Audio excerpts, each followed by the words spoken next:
Voltamos, DDW Person, um programa que foca aí as pessoas que realmente se destacam aí. E aqui, hoje, o professor Douglas Colina. O Douglas, eu queria saber o seguinte, dentro da sua especialidade, ginecologia, obstetrícia, como é que você vê a especialidade hoje, os avanços que ela já conseguiu e como você vê também aqui uma projeção futura com a medicina evoluindo muito na tecnologia, etc. Com relação aos avanços, a gente tem que dividir em duas partes, né? Sim. Os avanços na área de diagnóstico. Sim. E os avanços na área de terapia. Terapia. Doutor João, antigamente o ginecologista ele tinha o que para fazer o diagnóstico? As mãos. Só. As mãos. Então, às vezes, nós nos defrontávamos com uma situação em termos que examinar uma paciente, fazer um exame ginecológico, paciente obesa, e que impunha, em função da obesidade, uma dificuldade no exame ginecológico. Sim. Como é que você vai fazer um exame ginecológico numa paciente extremamente obesa? Difícil. Como é que você vai fazer um toque? Você não consegue perceber absolutamente nada. Verdade. Né? Então, no passado, e eu lembro muito bem, foi exatamente quando eu comecei em ginecologia e obstetrícia, nós dependíamos muito da anamnese, ou seja, a entrevista, e do exame físico, das nossas mãos, dos nossos olhos, dos nossos ouvidos para fazer o diagnóstico, né? E nós nos defrontávamos com situações assim nas quais era muito difícil fazer um diagnóstico. Ou seja, a paciente tinha uma doença e a gente não conseguia fazer. Foi aí que se desenvolveram o quê? Os métodos de diagnóstico por imagem. Por imagem. Ultrassom, Sim. tomografia, ressonância magnética. Isso para nós ginecologistas e para a medicina em geral, né? A imagem foi assim um milagre que aconteceu. Verdade. Por quê?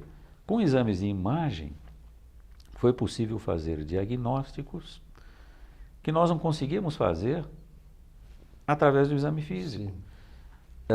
Exemplo típico são os tumores ovarianos. Na fase inicial não dava para fazer. Não tinha como. Hoje a gente dispõe da imagem, ultrassom, tomografia, ressonância.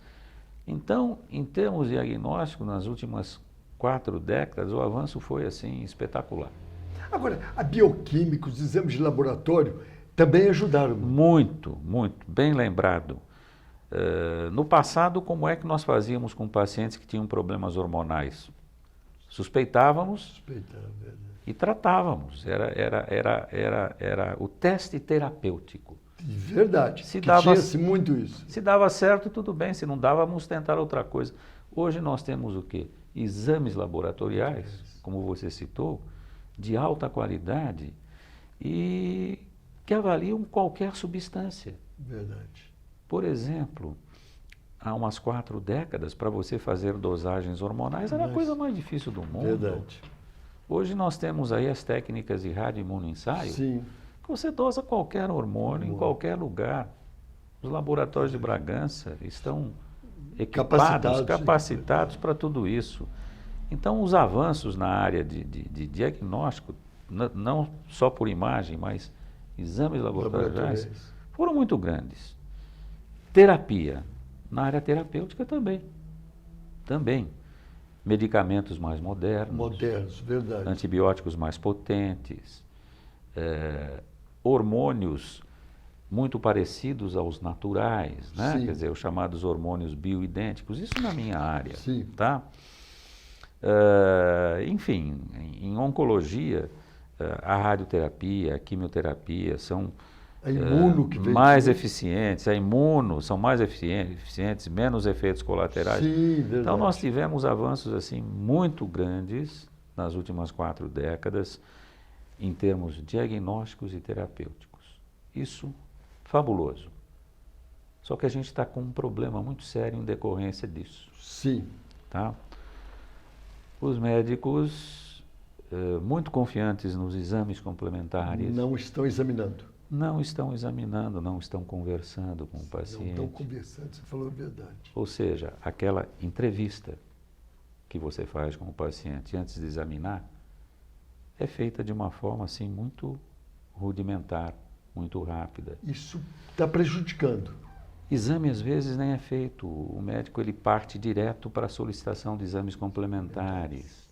Ou seja, doutor João, crescemos muito na parte de diagnóstico e terapêutica, mas nós estamos decrescendo, nós estamos piorando no que se refere à clínica. Perdemos um pouco. Exatamente. Hoje, na minha área, existem poucos indivíduos que entendem clínica ginecológica. Sim. Existem poucos indivíduos que entendem clínica obstétrica. Ou seja, poucos indivíduos que, entrevistando a paciente e examinando, formulam hipóteses diagnósticas viáveis. Tá? Então, embora houvesse um crescimento muito grande na área de diagnóstico e terapêutica, houve uma regressão no que se refere à parte clínica. A parte clínica. São poucos os médicos que hoje em dia fazem diagnóstico baseados na entrevista, no exame físico e solicitando poucos exames. O que você observa atualmente? Uma entrevista rápida, às vezes nem examinam, e aquela lista enorme de exames. E o paciente sai contente, puxa, ele pediu todos os exames. Só que 80% dos exames não vão servir para nada. Para nada. E talvez nem seja feito um diagnóstico. Verdade. Então nós regredimos no que se refere à parte clínica. Então hoje eu digo com segurança, tem poucos médicos que conhecem clínica ginecológica, poucos médicos que conhecem clínica obstétrica, e na sua área o senhor pode responder também. Mesma coisa. Clínica cirúrgica. Clínica cirúrgica, muito poucos também fazem isso que você está falando, a entrevista, a anamnese e exame clínico. Exame clínico, ou seja...